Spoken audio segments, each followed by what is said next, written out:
ओम शांति। 19 फरवरी 2025 बाबा के महावाक्य। मीठे बच्चे, तुमने अब तक जो कुछ पढ़ा है उसे भूल जाओ। जीते जी मरना माना सब कुछ भूलना। पिछला कुछ भी याद न आए। प्रश्न: जो पूरा जीते जी मरे हुए नहीं हैं, उनकी निशानी क्या होगी? उत्तर: वह बाप से भी आर्ग्यू करते रहेंगे, शास्त्रों का मिसाल देते रहेंगे।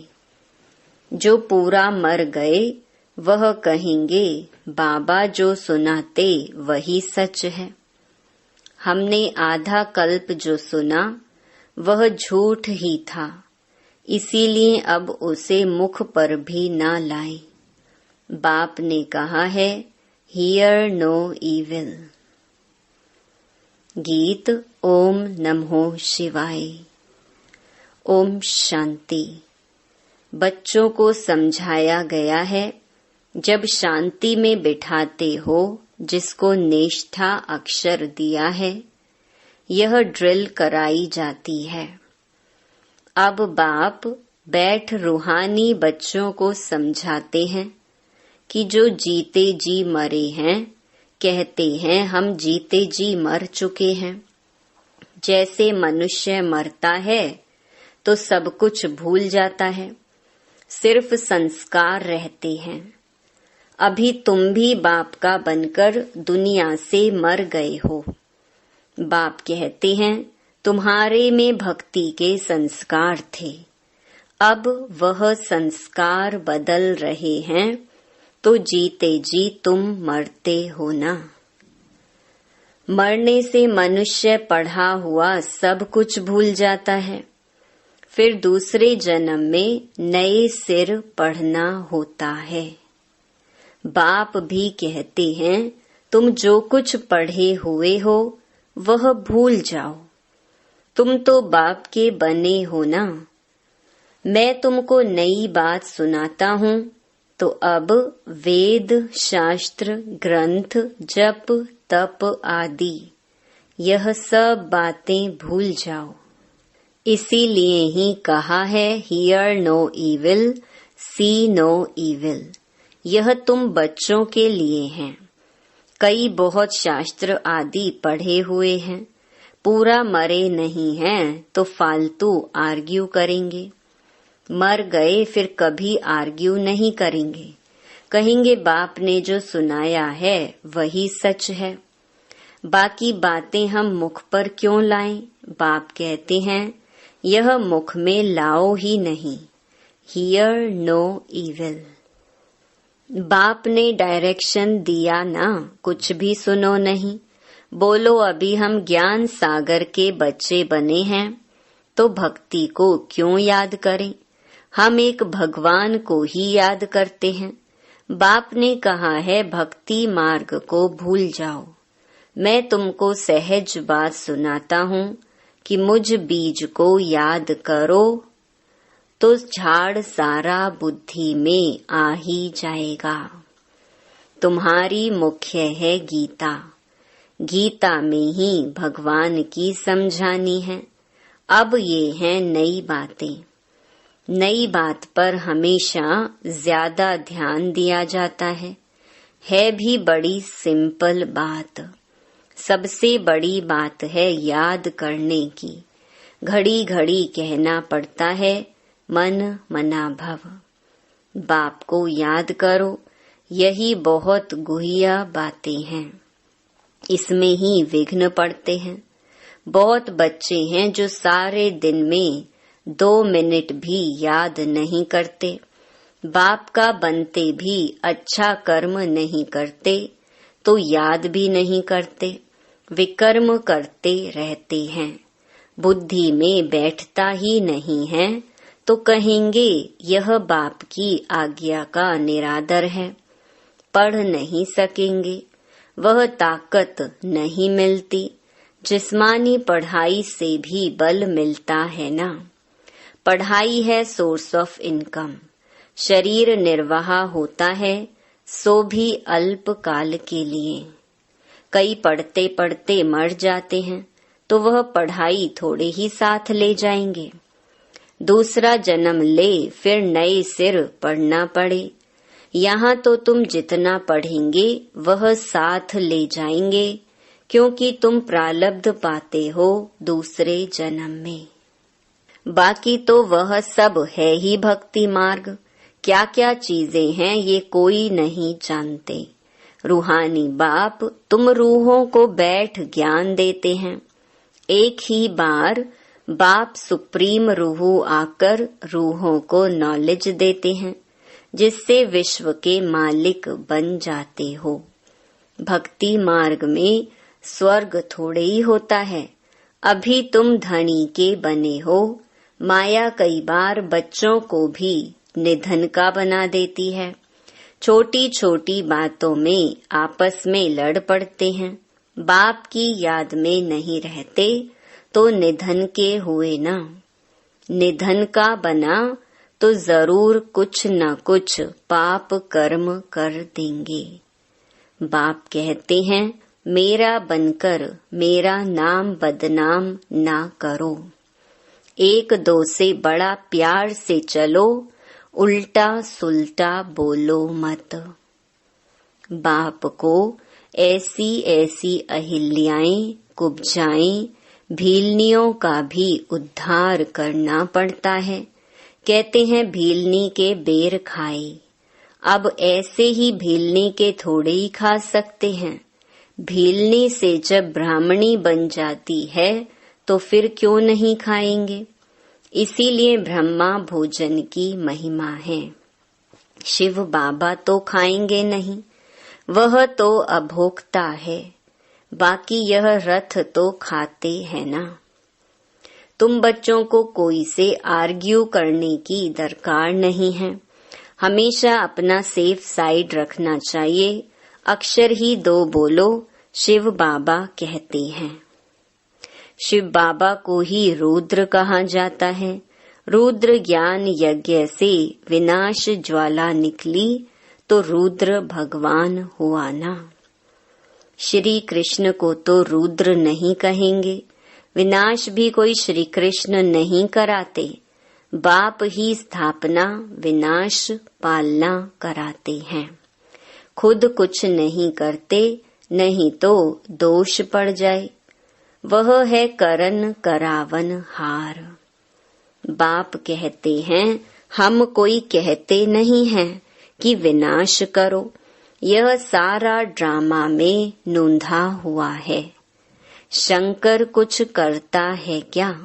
कुछ भी नहीं।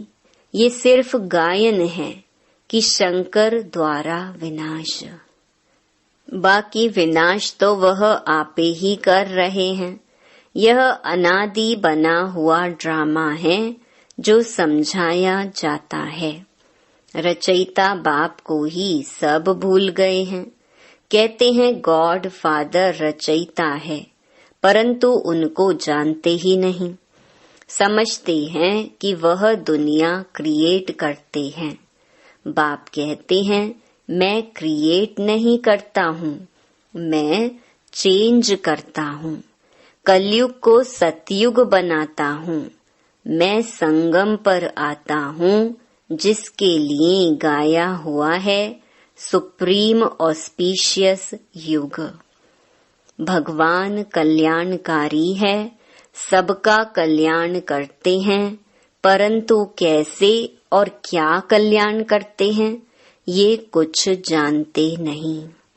अंग्रेजी में कहते हैं लिबरेटर गाइड, परंतु उनका अर्थ थोड़े ही समझते हैं।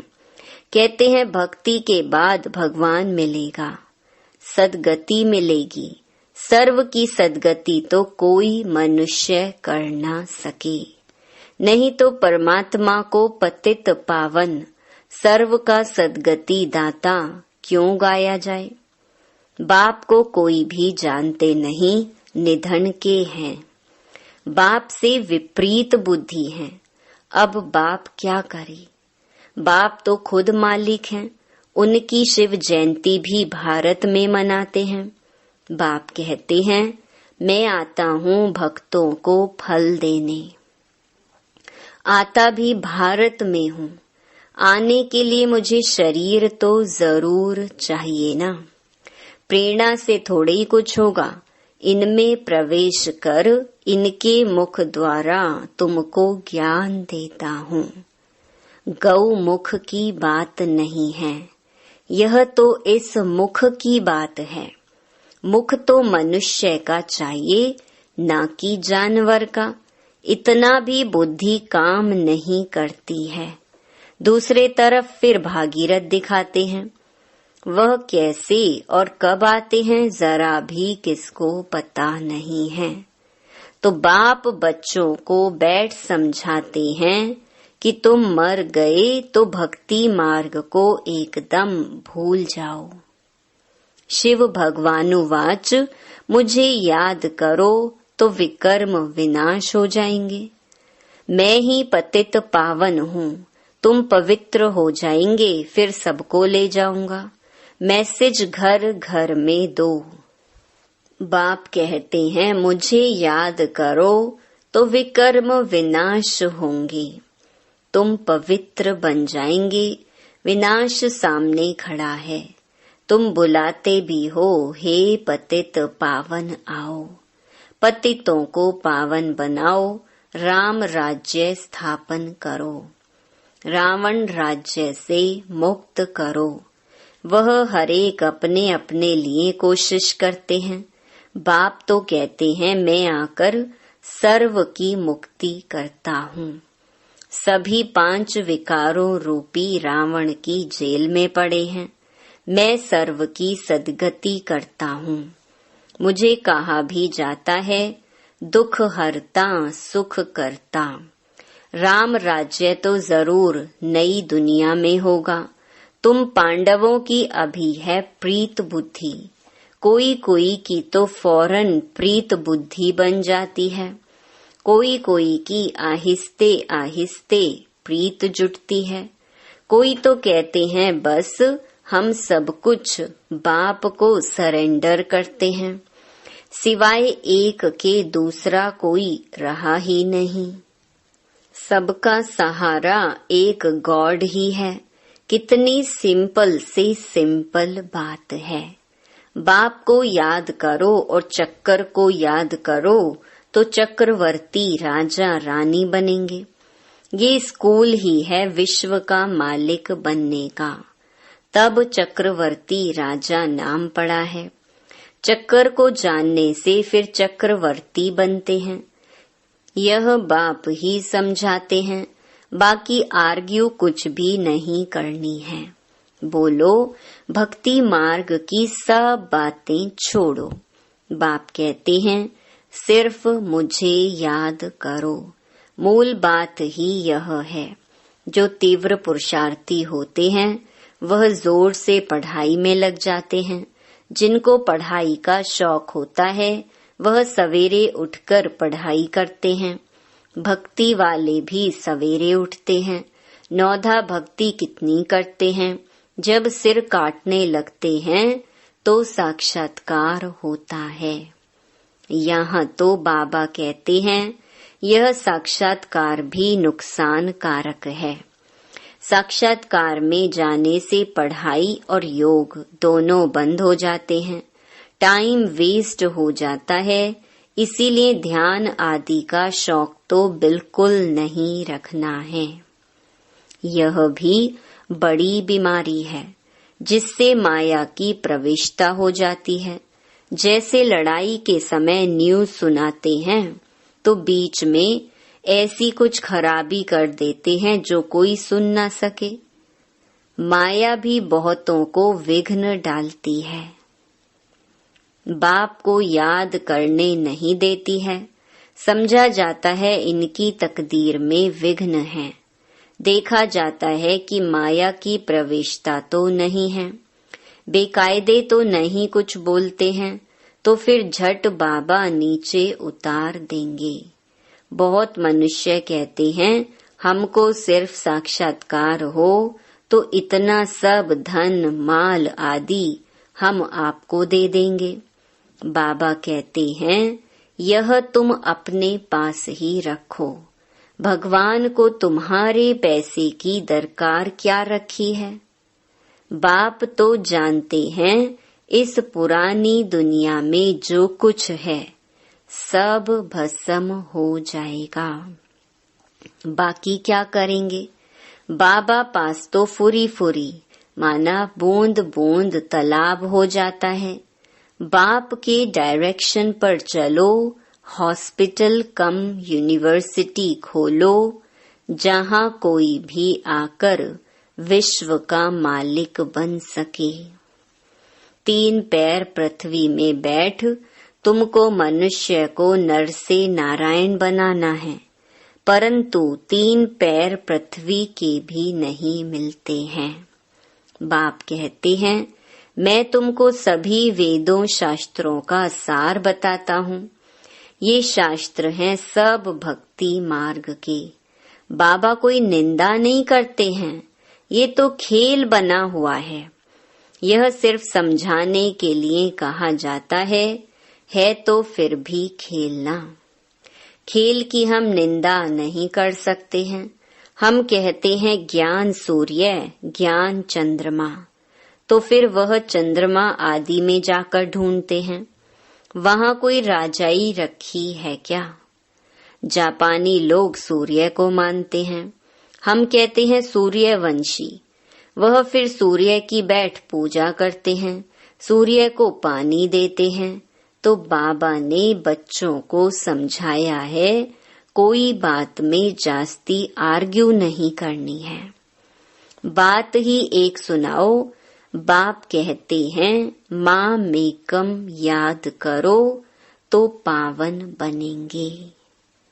अभी रावण राज्य में सभी पतित हैं, परंतु अपने को पतित कोई मानते थोड़े ही हैं।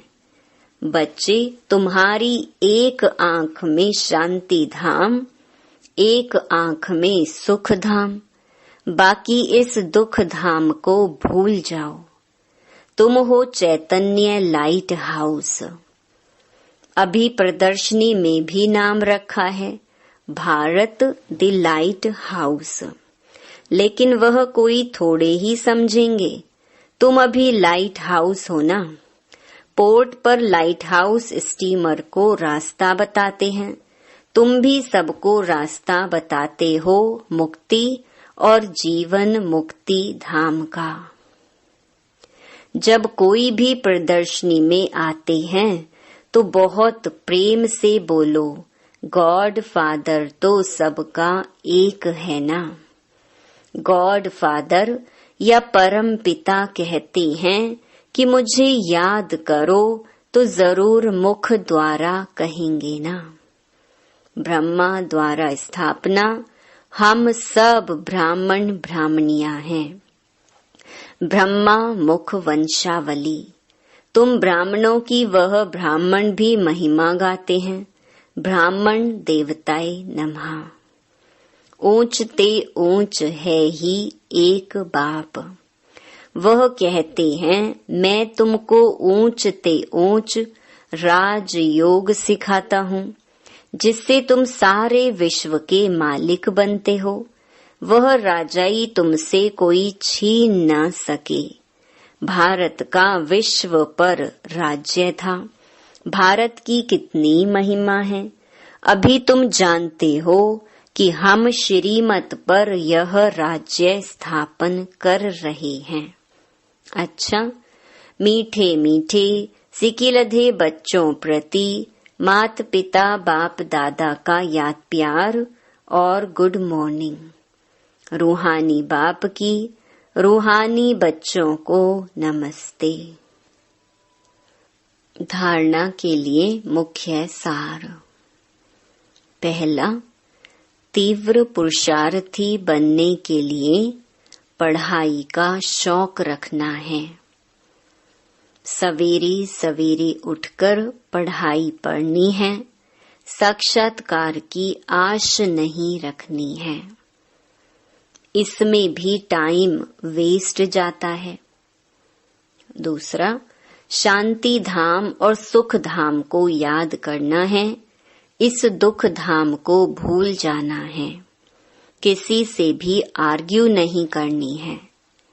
प्रेम से मुक्ति और जीवन मुक्ति धाम का रास्ता बताना है। वरदान, सदा सुखों के सागर में लवलीन रहने वाले अंतर्मुखी भव। कहा जाता है अंतर्मुखी सदा सुखी।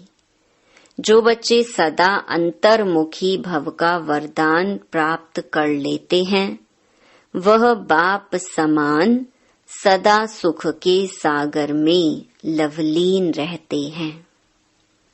सुखदाता के बच्चे स्वयं भी सुखदाता बन जाते हैं। सर्व आत्माओं को सुख का ही खजाना बांटते हैं। तो अब अंतर्मुखी बन ऐसी संपन्न मूर्ति बन जाओ, जो आपके पास कोई भी किसी भी भावना से आए, अपनी भावना संपन्न करके जाए। जैसे बाप के खजाने में अप्राप्त कोई वस्तु नहीं, वैसे आप भी बाप समान भरपूर बनो। स्लोगन, रूहानी शान में रहो तो कभी भी अभिमान की फीलिंग नहीं आएगी। अव्यक्त इशारे, अपने को सदैव अंडरग्राउंड अर्थात अंतर्मुखी बनाने की कोशिश करो। अंडरग्राउंड भी सारी कारोबार चलती है, वैसे अंतर्मुखी होकर भी कार्य कर सकते हैं। अंतर्मुखी होकर के कार्य करने से एक तो विघ्नों से बचाव, दूसरा समय का बचाव, तीसरा संकल्पों का बचाव व बचत हो जाएगी। एकांतवासी भी और साथ साथ रमणीकता भी इतनी ही हो। अच्छा, ओम शांति।